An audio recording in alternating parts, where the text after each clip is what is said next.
চলো ফেলে দেওয়া এই ফুলকপির ডাগাগুলো দিয়ে আজকে একটা রেসিপি বানাবো। কেটে নিলাম, ধুয়ে নিয়েছি,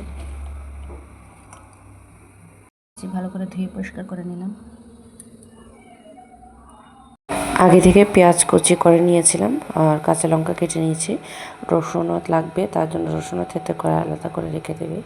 কড়াইতে সামান্য তেল গরম হয়ে গেলে পেঁয়াজগুলো সোমবারে দিয়ে দেবে। প্রথমে ভেবেছিলাম আজকে সিম্পল এমনিতেই করবো, কোনো শুটকি বা অন্য কোনো কিছু দেবো না। তারপরে আইডিয়াটা চেঞ্জ করে দিলাম। আমার বড় মশাই বলছে যে না, শুকনো মাছটা দিয়ে দাও, তো শুকনো মাছ দিয়েই করেছি। তোমরা চাইলে চিংড়ি মাছ, চিংড়ি শুটকি বা যে কোনো ছোটো মাছ দিয়েও করা যাবে। আর নর্মালি মাছ না থাকলে, শুটকি না থাকলে এমনিতেও সিম্পল ওয়েতে করা যায়। তো এখানে ভাত বসিয়ে দিয়েছি, এখানে ভাত হয়ে যাচ্ছে আর এক সাইড দিয়ে ডাল বসিয়েছিলাম।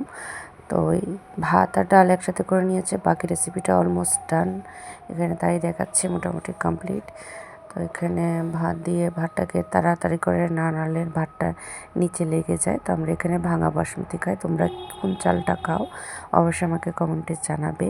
তোমার কোন চালটা করে খাওয়া হয় এটাও জানাবে। তো এখানে দেখো নুন, হলুদ, লবণ, নুন আর লবণ একই, যাই হোক, লঙ্কা গুঁড়ো, একটু সামান্য জিরে গুঁড়ো মিক্স করে একসাথে এখানে দিয়ে দিয়েছি। এটা একটু টাইম লাগে, যেহেতু কাঁঠালের বিচি আছে, কাঁঠালের বিচিটাও অনেক টাইম লাগে। আর ফুলকপির যে ডাঁটাগুলো আছে ওইগুলো সেদ্ধ হতে অনেকটা টাইম লাগে।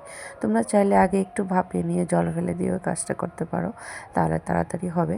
আমার যেহেতু তাড়া ছিল না আজকে, তাই বলে আমি আস্তে আস্তে মজিয়ে এটাকে করেছি। তারপর অনেকক্ষণ ধরে বারবার ঢাকনা করে যদি দেখো যে জলটা শুকিয়ে গিয়েছে, তাহলে সামান্য আবার একটু জল ছিটা দিয়ে আর একটু ভালো করে সিদ্ধ করে নিতে হবে। তারপর রসুন, আর যদি চিংড়ি মাছ দাও চিংড়ি মাছ, না হয় শুটকি মাছ, যেটা পছন্দ ওইটা দিয়ে দিতে পারো, দিয়ে আবার ঢাকনা দিয়ে দেবে। তারপর এখানে তোমাদের ঝাল অনুযায়ী তোমরা ঝাল টাল কম বেশি করতে পারো। আমার ঘরে বেশি একটা ঝাল এখন খেতে পারে না কেউ, তাই বলে মিডিয়াম ঝাল দিয়েছি। তবে শুটকি বা এগুলো যাই নিরামিষ করলে একটু ঝাল ঝাল হলেই ভালো হয়, এটা একটু থকথকা টাইপের হবে। আর এটাকে দেখো ঘুটনি দিয়ে ভালো করে স্ম্যাশ করে দিচ্ছি, একটু মাখো মাখো হবে। এগুলোটা আমার শাশুড়ি মার রেসিপি। আমি আগে এগুলো কিছুই পারতাম না, অ্যাকচুয়ালি তো রান্নাই পারতাম না। আমার শাশুড়ি মা এগুলো শিখিয়েছে। তো শাশুড়ি মায়ের যত রান্না আছে আমি সব শেখার চেষ্টা করছি আর কি। উনি খুব দুর্দান্ত রান্না করেন।